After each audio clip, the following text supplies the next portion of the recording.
Masya Allah luar biasa. Jadi boleh jadi kuotanya sudah besar dan tapi posisi antena itu di tempat yang angin kencang. Jadi sehingga seringkali di situ jatuh tuh antenanya atau terputus karena kena angin kencang. Nah, akhirnya terputus lagi. Ya sudah dipasang lagi aja, dipasang lagi kabelnya yang putus, kemudian ditegakkan lagi antenanya yang roboh gitu. Ya kayak gitu. Karena emang kan kita nggak usah sakit hati, kita nggak usah marah karena emang di mana-mana ada angin, dan di mana-mana seringkali semakin tinggi posisi antena itu semakin kencang tuh angin tuh, tapi sinyal semakin kuat. Tapi angin semakin kencang dibanding dengan antena rumput ya, diinjak-injak orang. Rumput tuh kan diinjak-injak orang. Udah. Nah kita itu lebih bagus posisi di atas aja nggak apa-apa. Memang anginnya kencang banget gitu.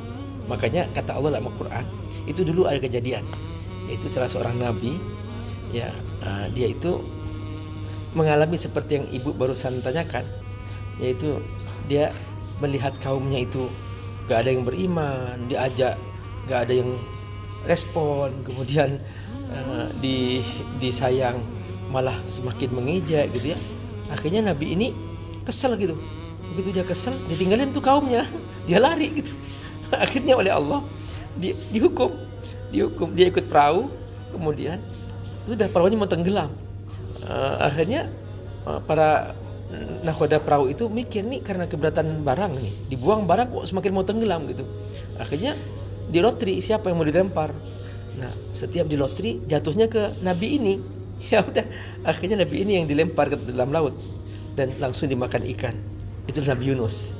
Nah kata Allah, wala takun ka sahibil haud idna dawahu maghdum. Jangan kamu bersikap seperti Nabi Yunus ini.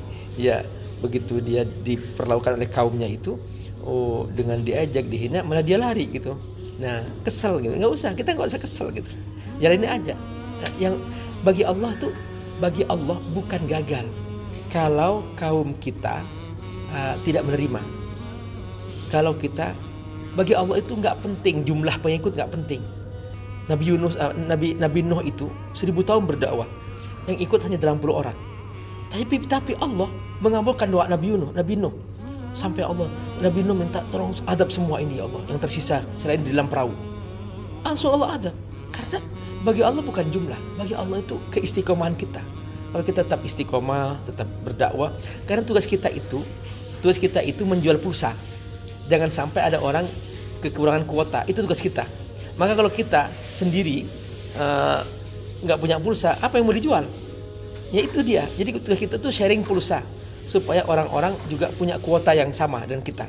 Nah, memang ujiannya ya antena tadi itu, antena seringkali kena angin dan sebagainya. Seperti itu teman-teman.